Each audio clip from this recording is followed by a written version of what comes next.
Yeah, actually, it really should be. Yes. Okay, let me do that. Let me do it one more time. Sorry, let me do it one more time. It's funny. I'm correcting it on my copy, like you can see that. Thanks for that immediate edit.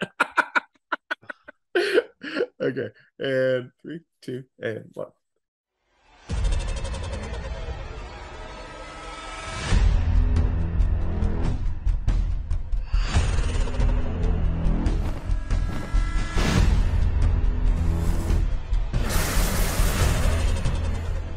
I drink and I know things.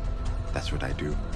It doesn't matter what time it is when you're checking this out because it's officially happy hour. Welcome to Drunk on Dragons. I'm Jamie G, rider on the storm, and I'm here with the Joe Blow gang to get you ready for House of the Dragon, the Game of Thrones spinoff, debuting Sunday, August 21st on, you guessed it, HBO. Joe Blow football gang, how we doing? What are we drinking? Not in mansions, and I'm living in an air-conditioned apartment with very cold Coors Light. You can see the nice cold blue things on the mountain. Not a lot of fire, but it is very refreshing, even if you're on the top of Dragon, because the air is thin when you're up there, man. So I'm Magnum Mills, drinking a Coors Light on top of a virtual dragon. What up? It's Jay the Scratch over here. I am sipping on a little Akashi, a little Japanese blended whiskey. This has been sitting in my bar for probably 5 years. I have not had any of it in about 5 years. I've been drinking other things, but it's fucking good. I gotta say, guys, Akashi Japanese blended whiskey. I don't know if it's got bukkake ingredients in that kabashi or whatever the fuck you're talking about there, but it sounds like a winner, man. It sounds like a winner. I went with a little Wicked Weed Coastal Love, man, and I'm pretty sure there's a couple dragons flying around here on the top of the can there. You guys probably won't be able to see that, but if you ever go ahead and get some Coastal Love, it's decent. Ocean scene on the can and everything else, but yeah, I'm sure at least there's 2 dragons probably flying around right there. So something for everybody to look for when you're drinking some Coastal Love, man. Shout out to everyone with their interesting drinks. I am doing a little bit of vodka and water tonight with a squirt of lemon juice. Why? Because I just felt like I needed to just do a little clear. Keep it clear tonight. We're getting drunk on dragons. Couldn't be more excited to be here. And please be aware that Drunk on Dragons is a full spoiler show. This is the deal. We will be discussing and spoiling every single episode of House of Dragons, Game of Thrones, and George R.R. Martin's original works. This is your first and final warning. Well said, brother. This is Drunk on Dragons. You can find us on Spotify, Apple Podcast, all the good ones wherever you get your pods. Find our YouTube channel at joeblowfootballshow.com. If you could, please like, subscribe, all that good stuff. We're on social media at Drunk on Dragons. And hey, if you got something to say, drop it in the comments. Part of the fun of Game of Thrones was all the speculation, all the whatnot. We're there for that. Hopefully this show has the equivalent of a Bronn. There's no cure for being a... And that brings us right into Game of Thrones. And so before we get to the Bronn of it all, let's just get into how you got into Game of Thrones. Like, were you in day one, whatever? Did someone get you in? Did you come late to the game? I got in season 2, very beginning, caught up at the very end. I started reading the first book and I was like, oh, I got to see this shit. And I think I finished the finale of season 1 about, I don't know, a half hour before the season 2 premiere started. So that's where I was. Where'd y'all get your start watching Thrones? Well, man, this is one of the shows that I actually started watching when it came out. Like, I remember watching the first one, and now I didn't stick to it through the entire span of the series. You know, some of them I had to play catch up on later on and everything else, but it did start at the beginning with it because it was like pretty hyped up. It was supposed to be a big thing. It was like HBO's next big show, and there was no more Sopranos, and they didn't have anything huge like that going on, so there was a lot of hype around it. So I did jump right on board right away, and it was a good one to get into. It seems like so long ago, dude. I mean, it's like at least 10 years ago now, 12 years ago, something like that. It's crazy, man. Yeah, I was right there with you, man. This was one I remember watching the trailer for this while I was wrapping up binge watching True Blood. And I remember seeing the trailer for this, and I was like, whoa, what the hell is that? That looks crazy. And then I started researching it, realized it was based on the books, talked to some friends who had read the books. They were like OG folks. I had one or two of those in my life. And I remember watching the debut, same thing as Soupdeuce. I was just dying to find the next big thing on HBO after kind of that spoiled run of like, Sopranos, 6 Feet Under, Sex and the City, all these big hits that HBO had done over the years. Boardwalk Empire, go on and on. It was nice to finally get this one. I remember watching that first episode and being like, yep, I'm hooked. I like this timeline. I like this universe. I want to be part of it. And I watched the show all the way through. In between seasons, I would rewatch seasons. So I was there from ride or die with Game of Thrones all the way to the bitter end. If anybody knows me and has been watching this show, they know that I work in the film industry, and I work in the film industry because of HBO and like just my love for their programming is incredible. From Oz, their first hit show, all the way through Boardwalk Empire, like you were saying. I mean, even now they have some amazing programming. Barry is incredible. I went to film school with one of my best friends, and we lived together, and we watched the first teaser trailer, which was just the throne. And it was like Sean Bean talking like about the game and and it was just a voiceover and the throne, and that was it. And then we didn't watch anything else until the fucking night of, and we turned that shit on, and the first scene with the White Walkers and the dead bodies all strewn out in a fucking design like that shit hooked us line sinker straight through. Found out it was based on a book, decided I wanted to wait till watching the first season like fully through, because you always watch the show first or the movie first and then read the books, because the books are always better. So you don't want to ruin the show that way. So you always watch the show first. Little hint, guys. I will tell you that the fucking first season lined up perfectly with the books. It's incredible. That's my Game of Thrones experience. And have you read further than, have you read all of the Game of Thrones books at this point now? Or have you just read maybe the first? No, so I'm halfway through the second book. Okay, through Clash of Kings. I stopped. Yeah, because I was like, the seasons were getting through, and I want to go like watch the show through and then start the books again. And now that like the show kind of ruined that, like I don't want to read the books now, especially now that I know like it feels like it's just never going to finish. So I don't want to start something that's never going to finish. Nice. Yeah, and I've read all of the Game of Thrones books. By the time the first episode of Dragon airs, my goal is to have finished House of the Dragon, to have finished Fire and Blood. I'm like halfway through that. At your absolute peak, like how big of a Game of Thrones fan were you? Like, was anybody having like theme parties or dressing up like characters? It was the only show I remember since Sopranos that I did actively like try to watch with other people. That was pretty much it. Nothing too crazy. If you like more or less go to someone's crib and watch it, but I did do that. Like at your peak, like how into Thrones were you? For me, I definitely went to friends' house I've watched it with friends. I also did, like, if I'm doing this to something, it means I love it. I watched it in silence, in the dark, super laser focused, so I had the experience of both ways. But what I really enjoyed, and you hinted at this, kind of projecting and trying to do some theories here of what's going to happen, was so much fun. And that's what I enjoyed the most with my friends that were into this, is getting together, having Game of Thrones discussions, a couple of drinky poos, and just talking about the universe and what we think is going to happen, rehashing things. That was so much fun, almost at times more fun than the actual show itself. And that's also why it's so hard to kind of end a show like that, because there's so much possibilities and speculation. That's a credit to how great the show was throughout. But I really enjoyed that part of it almost at times more than the actual show. I'm there with you on that one, man. I used to definitely, like, in the later seasons, there was a group of people that would always be watching Game of Thrones, and we'd talk about it during the week and everything else. And then occasionally we would get together for the episode, which is cool. It's hard to find a show that you can do that with. And that was definitely one of them, because you could definitely have your predictions and your, discussion of what happened, and basically the same thing, everything you just said, man. But that was more of a later seasons kind of thing for me. Now, when it first started, I did have a roommate, that I was living with back then, and we used to when schedule would coordinate or whatever, we would watch some of those together as well. But it's definitely a show like that where you can watch it with people and talk about it as long as you're not talking during the show, you know. I'm not going to say that I like got into the whole LARPing thing or anything like that, but I will say that we did have some Game of Thrones viewing parties. Lost was my show that we had some viewing parties. I had one friend that I used to watch Lost with all the time. Lost at 24 was also one of those experience type shows. So yeah, so we did that. But I will say I did get the old lady a Game of Thrones cooking book, dudes.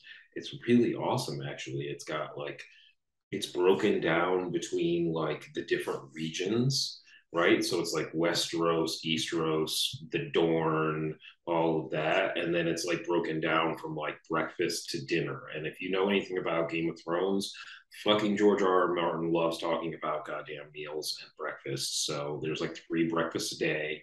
So there's a bunch of cool shit on there. So I'm gonna shout out. I can't really. We're not sponsored by them, but this Game of Thrones cookbook, go out and get it, man. Go out and get it. It's really fun. Got some really great recipes. Like you can make a bowl of brown, man, with pigeon if you want. If you can go out and catch a pigeon, you can make a bowl of brown. Yeah, you've been eating pigeon all day and loving it. You all ate pigeon. What?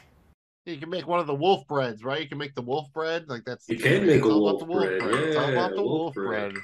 And like that was again a supporting character. But let's just real quick go around and talk about our just kind of favorite Game of Thrones characters before we move on here. Just a little bit of reflection. Just give me a couple like main characters and side characters. Like for me, I have a pretty clear top 3 of the main characters. You got Tyrion, you got Jaime, you got Arya. And then my side characters, I like the Hound, I like the Bronn, and I like the Tormund Giantsbane. Anybody got any kind of just jump off the page favorite characters from Game of Thrones? Yeah, I think Littlefinger. I think Littlefinger got did a little dirty, and I think a lot of people thought that Littlefinger could win the Iron Throne. I didn't see him doing that, but I just didn't see him dying the way he did. So it was cool that they surprised us like that. That the family kind of came together and like worked it out, and Sansa kind of learned her lesson. But I think Littlefinger's his whole chaos is a ladder fucking quote is one of the best. So that being said, also who he's talking to when he says chaos is a ladder is Spider. Varys is fucking crazy character. The Whispers. We just gotta, dude. Shout out to Brienne, dude. Brienne of Tarth. You got to give her some cred, man. She made it like season 2 when she's introduced.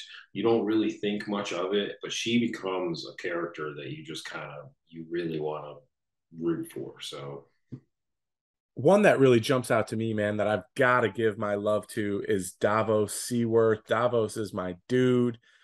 Really enjoyed him, and I liked the development of what they did with this character. He could have kind of been a nobody in this show, but he was so good and it worked so good. He essentially became a big time player in the show. So shout out Davos. That's my guy. Awesome dude. Right on. Well, top characters, it's kind of hard to pick because there is a good handful, I mean, nobody mentioned freaking Jon Snow even, I mean, a lot of people hate on Jon Snow, but I think that was obviously a major fucking character, Daenerys, major fucking character, dude. Probably my favorite, and I think that's a lot of people's favorite, even the way shit went down towards the end. Arya, definitely big time one of my favorites, if not the absolute favorite.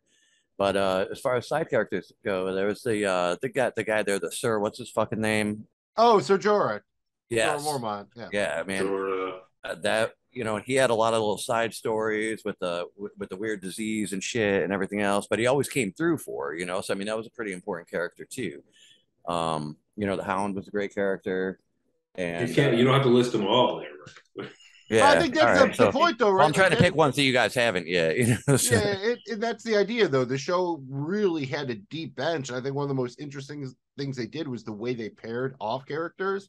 So just give me your favorite dynamic duo and tell me why it wasn't either the Hound and Arya or Bronn and Tyrion, because I think those were always, whenever you had those on screen, they all work, but you can put Jamie and Brienne on there too. So there's 3. That was gonna be mine. Yeah. Any expand on that or any others? You know who I was just gonna say like the dynamic of them. I feel like was like the best story, like despite the end and how the end turned out. Like Missandei and the Worm. Missandei's ending was just like it was fucking beautiful, like beautiful disaster. You know what I mean? Like bittersweet. I thought that was a really great dynamic. Yeah, there's so many of like just characters that were really well together. Yo, you know who else is a really good character that doesn't get fucking love, dude? Marjorie or whatever her name is, the fucking Marjorie sister, Tyrell. Dude, she knew what was coming, dude. Even at the end, she knew what was coming and she was trying to get the fuck out of there. Like she was the only one that was like, nah, man, this bitch Cersei, like we got to get the fuck out. Like, and the whole thing blows up. Like she knew what was up, dude. She could have been a dope queen. Let's just be real about it. Oh yeah, and think about that. That's that opening to the Winds of Winter. In that when that set blows up, that's definitely way up there in like favorite moments for me. And that's one thing this show did well is they had some crazy moments. One I hadn't even thought about in forever is at Hardhome when Jon Snow goes up north and tries to recruit everybody, and everyone kind of like is dead and they're getting away. They think they're getting away with it, and the Night King just raises his hands, and all the dead people get up, and Jon just like finally realizes what they're really dealing. Like, oh fuck! Like all the people they just killed are now fighting against us. And that was I hadn't thought about that in forever because there's so many big moments here. What's your just kind of like stand out if you were trying to pitch someone why you should watch Game of Thrones? What's like the one kind of moment you would point them at? Man, I've got to go right to the Battle of the Bastards. That was an incredible moment for me as John's kind of sitting there with his, I mean, just facing the just no way out of that kind of situation. I mean, I thought that scene was shot so well. It was beyond epic.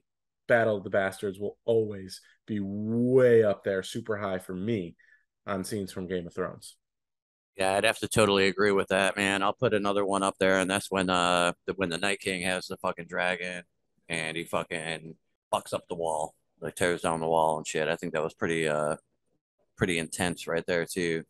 You know, that's just impending doom, you know. Well, he had that dragon, no one knew exactly what he was going to do with it, and that was pretty fucking crazy. You got to shout out the Mountain versus the Viper. That fight was just so fucking fantastic. In that first season of Game of Thrones, again, this is all spoilers. Ned Stark loses his head when he does. Like the main star, he was the top billed star in this, and they chopped his fucking head off. And it's one of the best endings of any pilot ever when Bran Stark gets pushed out that fucking window. After watching like this, two like brother and sister have sex and get pushed out the window. Think of that about that on paper.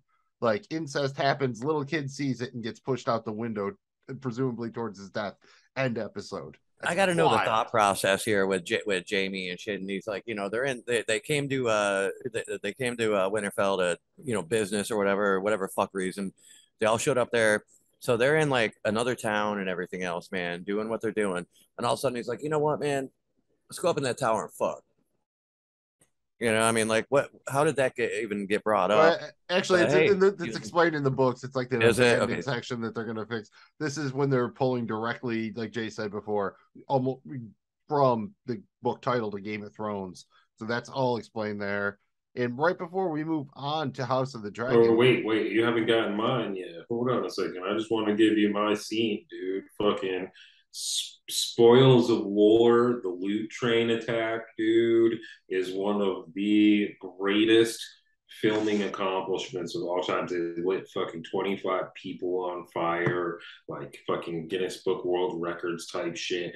The way they describe this is like the way they wanted to film this was you take medieval times and you allow a fucking jet to come through and just nuke the fucking train. And that's basically what they did with this dragon. I mean, he came through and he destroyed the fucking Lannisters, man. Absolutely incredible scene. I will say at the end, when fucking Bronn fucking saves Jamie, dives into the water, and it's like a million fucking meters deep that's fucking 1.5 million feet deep for us fucking in the Emperor system. Anyway, what I'm trying to say is when we come back and Bron and Jamie just like kind of swim up to the shore like nothing happened, lame as fuck. But that episode, the way that episode ended, unbelievable, dudes. Definitely one of the highlights there of season 7, and one of the, again, I thought the name, always heard it like the loop train attack, was just not cool. It didn't have a hook like the Battle of the Bastards. I think really, other, like you said, it's a little bit of a cop out at the end by keeping the characters alive, but again, it was like at that point Bron had that like, if you kill Bron we riot kind of energy, so I get it. It just if they had a better name for it, I feel like it would have been bigger. Like Battle of the Bastards, that just rolls off. The Battle of Blackwater, they needed another B and a B or something, I think, to like complete the trilogy or something like that. That would have been cool. That brings us to right before we get to House of the Dragon. It very controversially, Game of Thrones ended. They haven't done anything since.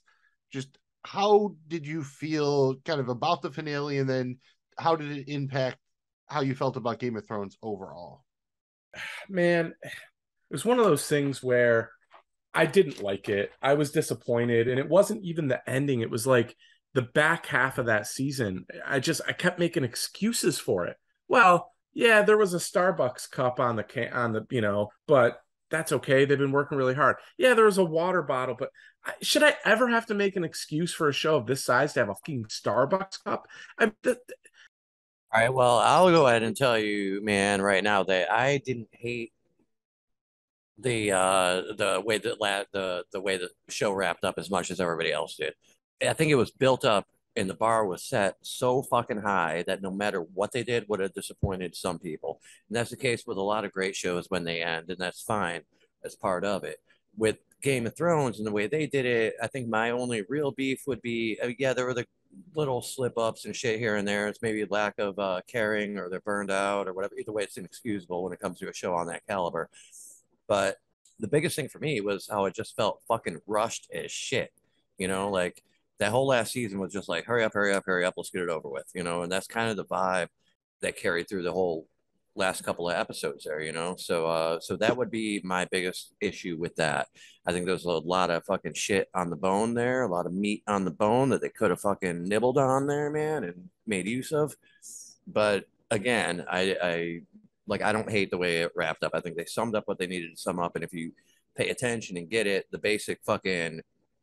basic story is out there. Yeah, it definitely felt very rushed and a little slack, you know, given the $1 billion budget or whatever they have now. Yeah, they were all over the place with using, you know, big things like that, but I think they could have done more as far as you know, maybe a couple more episodes or something, or stretch it out somehow, you know.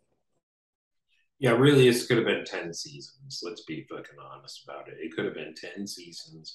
The last 2 seasons could have been building to us hating Daenerys, or building to Daenerys becoming evil. Like we always do. I don't know about you guys, but I always knew. I mean, she killed people. She killed a lot of people. Like she was doing shit that was bad, like throughout. Like there was no like for her to get power, she always had to end somebody else's fucking reign. You know what I mean? And that continued through. I mean, she fucking burnt that dude alive. That took her dragon from her. I mean, granted, some of these people deserved it. I'm not going to say that they didn't, but I mean, in the grand scheme of things, we know that Game of Thrones, there's no good and evil. There's just like layers of good, you know, like there's like some people that are good, but they still have some fucking evil. Like, really, the good never survives. So regardless, I think they fucking rushed it. I feel like you said, like that's the thing, is it could have been 10 seasons. I think what happened was they wanted to they ran out of source material, and they didn't expect to, because George R.R. Martin took fucking only like a fucking year to do one book, and then all of a sudden it started taking him 2, 3, 5. Like he hasn't finished one book. It's been over a decade since his last book fucking came out. Like, let's be real here. I feel like they probably expected him to come out with at least Wins a Winner, and then have a good fucking plan going into fucking Song of Spring or whatever it was. You know what I mean? Like, so I just feel like they got fucked a little bit, and then they got tired. It's a really tough show to film. it's really hard to accomplish that every fucking year after year, going to fucking 4 different continents, filming. You know what I mean? Like, there's a lot to it. So some of the mistakes I can excuse. What I can't excuse is like the rushed, like, okay, then take 2 years to film. I'll wait 3 years for another Game of Thrones fucking to come out, as long as I know it's fucking coming out. Like, it just felt rushed. It felt like season 1, it took very long to get places. There was a lot more politics. The length of time it took for people to get places played a factor in politics, and then all of a sudden it didn't play a factor at all, and all you had fucking Euron Greyjoy sailing from the Iron Islands all the way around to fucking King's Landing through to Dragonstone to fucking kill one of her dragons. And it was like, well, how the fuck did he circumnavigate all of fucking Westeros before she could fucking fly to King's Landing, which is right across the goddamn way? It's impossible. It didn't make any goddamn sense. I'm sorry I'm on a rant. There it is. A lot of that kind of shit that didn't add up, man. In the later, in the last season or whatever, where you have this world building in seasons 1, 2, and 3. You built this world. Now we fucking know what the world looks like. You release these maps. We fucking know what it looks like. You can't tell me going from Dragonstone to King's Landing on a fucking dragon is going to take you more time than sailing around the fucking continent. That was one of my favorite things about that show too. When it came on, it was a lot of times there'd be little differences in that opening, with the map and shit, and I really liked that a whole lot. Like, everything had the whole little, would go around from place to place. The whole opening sequence of the show is a fucking awesome. map. Yeah, and I like maps. Yeah, I can sit and look at a map for hours, man. Well, yeah. There's always, and I'm gonna pretty much piggyback on everything y'all said. It definitely felt rushed. The lack of source material was obvious. We kind of knew that a couple seasons before season 8, though. But ignoring their own rules as far as travel, how long things took, all that kind of things, it just made it feel inconsistent. I could see in the books, you get dreams of Daenerys, and she dreams of fire and burning. Like, I could get it. You open with Bran's point of view. I could understand why Bran might be the king and Daenerys burns the city. But the way they got there, it's like, all they had was the end point. It's the famous meme, right? The underpants gnomes. Like, you have no idea what that the missing step is, step 3. They had the end. They had step 4. They had step 1, 2, and 4, but they couldn't come up with step 3. That question mark between, getting the underpants and profit. They couldn't understand how you turn the underpants into profit, so to speak. And I do have to say that the finale of this was on the night that the 76ers lost the fucking game 7 of the Eastern Conference Finals to the fucking Raptors. So yeah, dude, this was a bad night for me overall too. Dude, I just want to shout out Mills to bringing the fucking underpants gnomes back into relevance and relating it to Game of Thrones in like the best, most logical way possible. So shout out to you. I guess I just have underpants on the brain. Or that I'd have too much caffeine, right? Was that Pip? Like, his dad was a coffee dude, right? And that's why he was like up late to see them, because he drank coffee. Like, every time he was in trouble, his dad was like, "Oh, here, Pip, have some coffee." Fucking South Park, dude. They've been around. Underpants. Can't beat the underpants, though, man, dude. I definitely because I work, doing entrepreneurship, and like, you kind of have to, you learn how to pitch people, or break down fucking pitches, and at some point they all feel a bit like that. Like, oh, we have this idea thing, and eventually there'll be profit. I'm like, okay, so Uber? JVG, thoughts on how Thrones ended for you, brother? I did not like it. Again, there was a lot of stuff that it was a cumulative effect for me as the season wore on, where I was kind of making excuses for certain things with the show because of how much I loved it leading up to this last season. After thinking about it for a long time, I still don't love it, but I understand it. I get that that's what the ending was. I hate how they got there, but I do think it set them up really nice to be able to do, basically anything in terms of spinoffs, prequels, sequels, and utilizing all the different kind of directions that our main characters went. I've learned to accept it. I still don't love it. I'll agree with everything you guys said about it being rushed. Well, and so connecting a little juice there, like you were saying, like, could do some spin-offs. How do you feel about this Jon Snow spin-off that might happen? I honestly just leave the fucking story. Like, in my opinion, I don't want any spin. The only spinoff I would want is Arya because I want more fucking faceless. I want more of the faceless, and I want her like that's the only spinoff that needs to happen.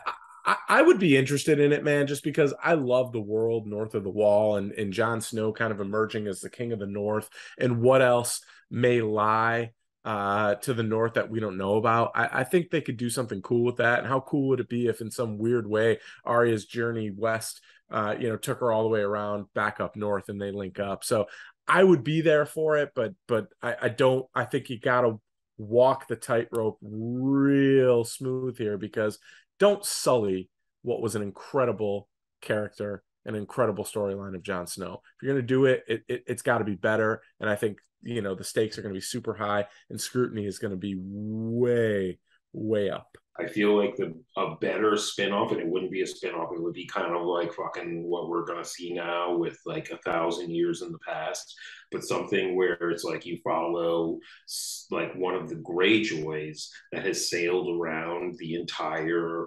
map of the like and has experienced like fucking Aurora Shy or whatever the fuck it is, the east of Easteros, like all that shit, like gone to it, because if you read in the books, there's some really deep, dark places with some really crazy characters and crazy like beings. Like there's like lizard people and all kinds of shit, dude. I would be about that.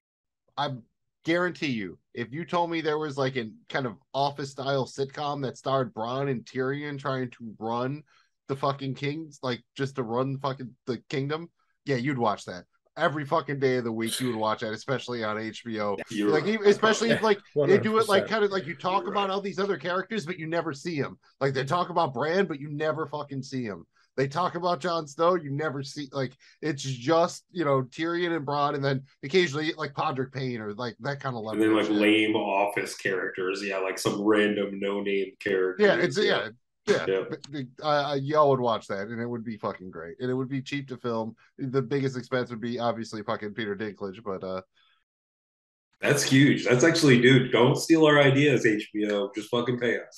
We will fucking. From what I understand, the success of what we're going to talk about right now, House of the Dragon, is what's going to determine what kind of spinoffs they do and everything. And yeah, ostensibly we're here to talk about House of the Dragon, but I think a lot of how you're going to react to House of the Dragon depends on how you feel about how Thrones worked for you and how it finished and everything. Important to talk about that. We've all seen the trailer. Does anybody have any thoughts on the trailer besides yay dragons and B like, man, all these people in these wigs look a lot alike? I mean, I gotta say, dude, I thought I had all the ingredients of what made Game of Thrones awesome at its peak. I mean, I saw family rifts, I saw backstabbing, I saw, just plotting and scheming at the highest levels. They did look alike, but I thought it was really smart that they put in what I think is going to be a pretty prominent character. I mean, who knows, that could go away a couple episodes in, but it looks like it, with the African-American guy with the white dreads, because here you're looking at having some color when everyone is just completely white. So I thought that was kind of a smart move on their part. And I think he's like the sea snake or something. So really curious to see how that went. But dude, I thought I had all the ingredients to be like, this looks like this could be a banger. Like this looks like it could be fantastic. I think the ideal thing you want is that early season's Thrones, right? The political intrigue, the family machinations, the idea of kind of like the high folk kind of mixing with the commoners at the brothels. And like the first couple of seasons of Game of Thrones were like early Star Wars. I felt so lived in and confident and everything like that. I really think that's what I want the show to do. And that might come down to occasionally having a scene where it's 7 minutes of like two people in a room talking or something. But for a lot of times that was the best of Thrones. The way that they could blend that with crazy action sequences all works. What I don't want them to do is come out and just start flexing their budget and be like, dragons, bitches. Like maybe one scene of that, but make it a cool flex and then don't do it again. Like we don't need to just have to see dragons flying around to see them flying around or something like that, unless it's, relevant. You're trying to intimidate someone or something like that. I liked what I saw from the trailer mostly. Again, great scoring. Ramin Djawadi's back to the score for this one. That's always great.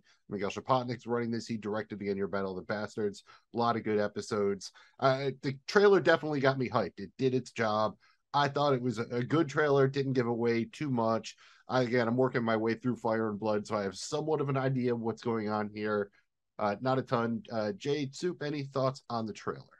Yeah, I mean, I think they're gonna use dragons a lot. I think that was a lot of the problem with Game of Thrones, where people were like pissed that they didn't use dragons enough. And I think that this story has a lot to do with dragons. There's fucking supposed to be 7 of them. They're all supposed to be fighting. Like this story is about the Dance of Dragons, where there's a civil war between the Targaryens, and they all fight. And like there's a clear ending. Like, we can spoiler alert this if we want to, but like there's a clear ending of this shit where fucking certain people die, certain people are crushed by their dragons, certain people fucking fall from their dragons from huge heights. Like, it's fucking crazy town. So I'm hoping that they do use the dragons in a good way. Like you saying, I don't want them to just be flamboyant about it, but like this is that story. So let's fucking see them. Let's fucking bring them out. Let's bring the CGI out. Let's be fucking good about it and smart about it. Also, I want this to be like the Tudors. Like, I want there to be fucking political drama. They're not going to get more into like the lower level, like plebes and like the fucking servants, and like they're not going to get into that. This is going to be about the royalty and the different royal lives and how they affect each other. And I will say they are missing a cross-promotional opportunity if they don't get the Wu-Tang to redo Grapple Pit to Dragon Pit. So when you see the dragons pull in, maybe even bring Jawadi and Nani, him and Riz getting together. Like, Dragon Pit. I mean, that writes itself. Soup, do you have any thoughts on the trailer, brother? Yeah, I mean, I think that the trailer was a banger, dude. It's definitely it gets you hyped up for the show for sure. What I gather from it mostly is it's going to be, I mean, as you would expect, it's going to be a battle for the throne because the Iron Throne is still there. And I do think that they're leaning in a little bit too hard about like the whole like, oh well, a female can never be on the Iron Throne thing. So like I feel like they're going to try and punch that ticket a little bit. I do see the inner family, like Targaryen inner family civil war thing happening, because it was like, how do I choose between the son and or my brother and my daughter, or whatever the fuck it is, so I see that being maybe that's where the fight comes in. We'll have to see. We'll have to see what kind of shit that it plays out. But it does look like it's going to be ultra entertaining. It looks like there's going to be a lot of dragon action, a lot of fighting action, a lot of really good, intense, dialogue drama too, like you would expect out of a peak Game of Thrones season. So hopefully it stays right there and everything is just like ultra entertaining all the time. And I think it will be. There's going to be a lot of action. I think there'll be a lot of action. And a little action, a little backdoor action, a little action Jackson. Action Jackson. A little flaction Jackson. I mean, that's what they got to do, man. HBO, they got to come at Disney Plus, man. Like, Star Wars had the Clone Wars. Game of Thrones going to have the Incest Wars. Why not, man? With dragons. You got incest and dragons. I'm sure they tested that for the title of the show. Didn't quite work out. Does this really have to be very connected to Game of Thrones to make you happy? If I remember right, I think the show is taking place about more like 200, 250 years before the events we see in Game of Thrones. So it's not quite set back as far as 1,000 years, but definitely so far back that no one in Game of Thrones is alive yet currently that we know of, short of maybe like the Night King's out there way in like the great unknown or whatever. So do you really need to like hear like, oh, this is Ned Stark's grandpa or anything like that, or can it just stand on its own for the most part? I think little sprinkles of shit like that'll be kind of cool, because people will relate and like, oh, that links it all together and whatnot. So yeah, I mean, I'd like to see a little, like I said, little sprinkles of that kind of shit, man. Does it have to be? No, I think it'll be its own thing. It's just in that world, and that's all. You have to see it. You have to see the Starks. You have to see the Greyjoys. Like, you have to see all this because they actually do have big roles in this story. Like, despite like the Targaryens being the big part of the story, like the king, like there is a northern fucking like kingdom, sure, and there's the Dorne, and like the Dorne is the one, like the Dorne's the only kingdom, from what I understand. The Dorne is the kingdom that's like separate from the rest. Like, this is Aegon has already come, he's conquered everything, he's conquered the North, he's made the king bow, and Dorne is like its own separate kingdom, and it has been like even in Game of Thrones, it was kind of its own. It was part of the fucking Seven Kingdoms, but it was still like separate, and that's because of the shit that happens in this story. So like, there's a lot of like, we're gonna see some shit. There should be some I good kind of fan hope there service. is We some should at linked least together see shit, you a know? Stark. Yeah, and I think that that guy, the Serpent, I think the African American is from Dorne. So that's something that Jamie G was talking about. I think that the African American guy, I think he's from Dorne. Yeah, my guess is the first season we get kind of more mentions and like a couple of brief scenes where people show up to King's Landing or something like that, with the idea being if the show does well, and then in the second season you'll probably see the cast expand or whatever. Do we think there's many seasons of this? Like, how many seasons do we have From projected? what I understand is if they want to do the full Dance of the Dragons, it's probably 3 seasons, maybe 4, and then they would go to an anthology structure where you could show other parts of the Targaryen history, be it in the past or the future.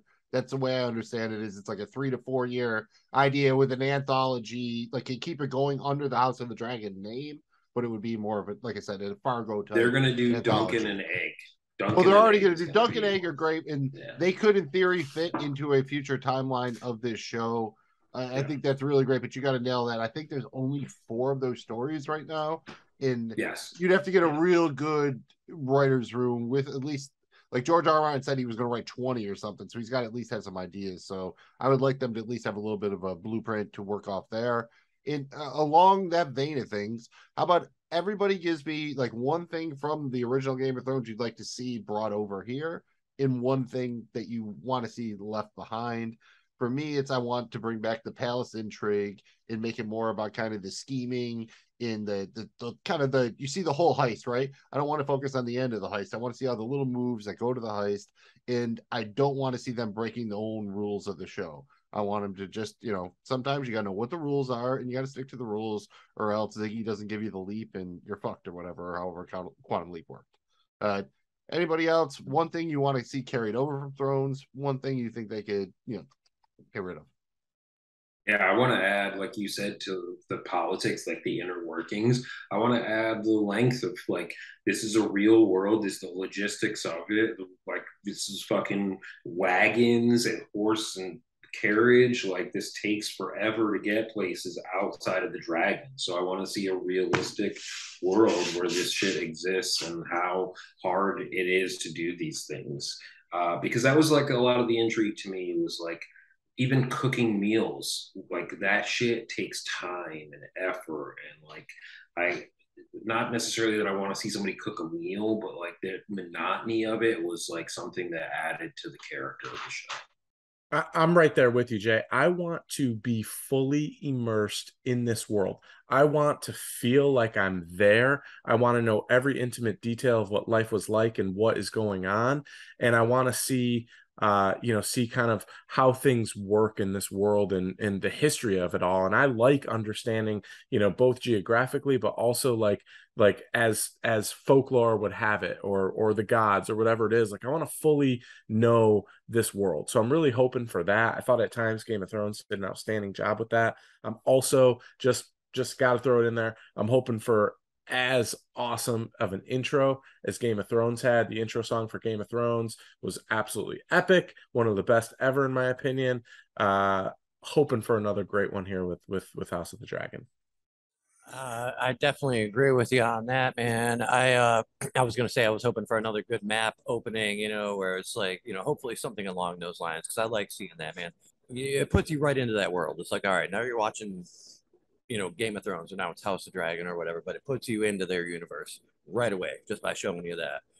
So I agree there 100%. I hope it's like that. I hope that going into this one, what I would like to see continue is the suspense, man.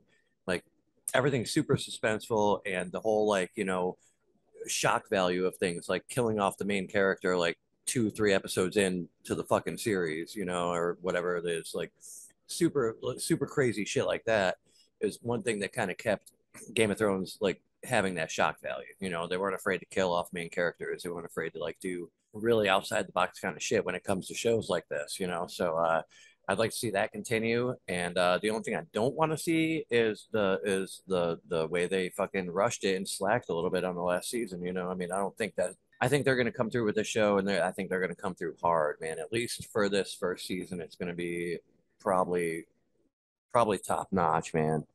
You have to feel like this is their shot, right? Like they've been working on this. If they can't land this one, especially after they scrapped the I think it was Moonblood, the pilot with Naomi Watts about the long night. That was the one set 1,000 years ago, and they spent like 30 million apparently on that. So yeah, they're already kind of balls deep into this, and they want this to be a universe. Like they want to make a franchise out of this. If this fails, the Game of Thrones intellectual property is in some trouble. So I think it makes sense to say here, look, man, this is peak TV, right? We've got the movies coming back. There's a lot of options out there. So, like, are you really, like, how hype are you for this?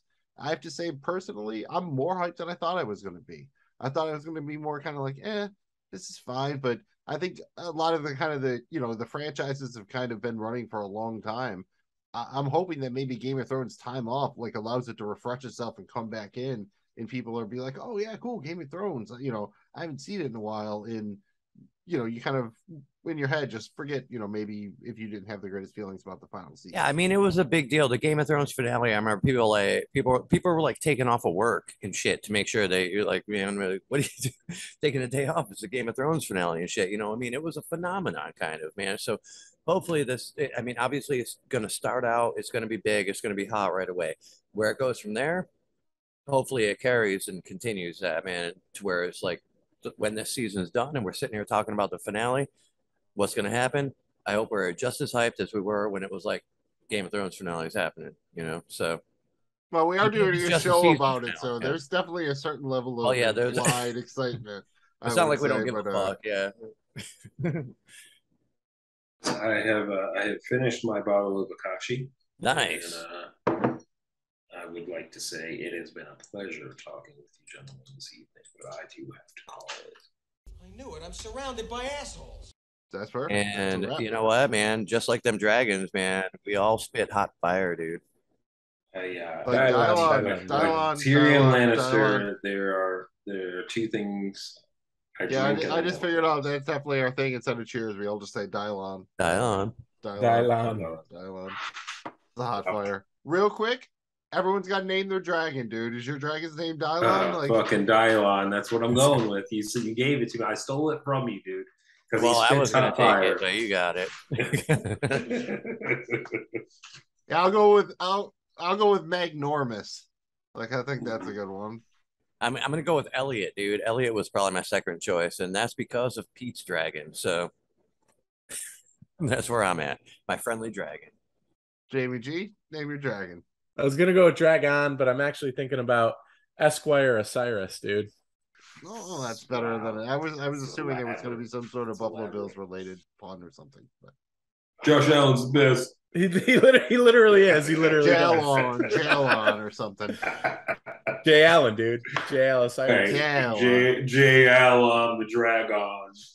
This is one of those things, man. Like there were gonna be all these spinoffs, and there weren't, and now it's here all of a sudden, and like, yeah, dude, like we're gonna be watching this and talking about episodes all the time, right?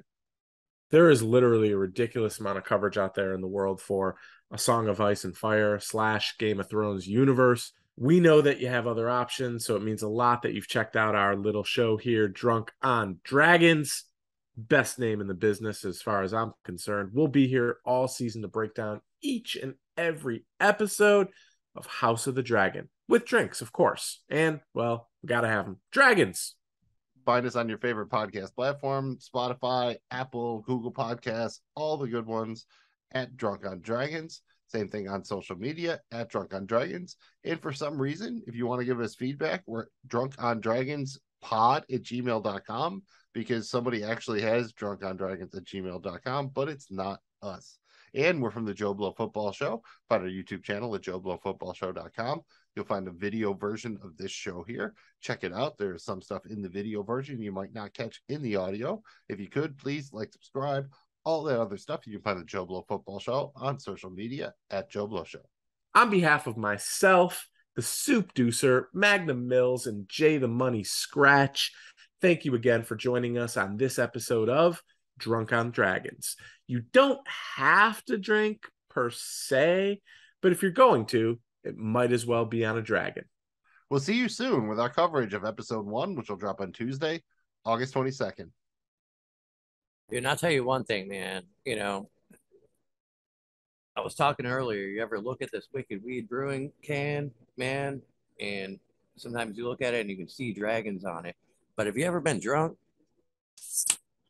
You ever been drunk on dragons? Thanks again for checking us out. Drunk on Dragons is an unofficial show. We are not in any way affiliated with House of the Dragon, Game of Thrones, George R.R. Martin, HBO, or Warner Brothers Television. The views expressed here are those of the hosts only and do not reflect the views of any other persons or entities. You can contact us at drunkondragonspod@gmail.com. Please remember to like and subscribe. We'll check you out again next time for more drinking and, of course, more dragons. Oh, That's where we're gonna go. Yeah, Dude, that's gonna be so great. There's going to be some sort of. You've been drunk on dragons. I love it, dude. That's fantastic.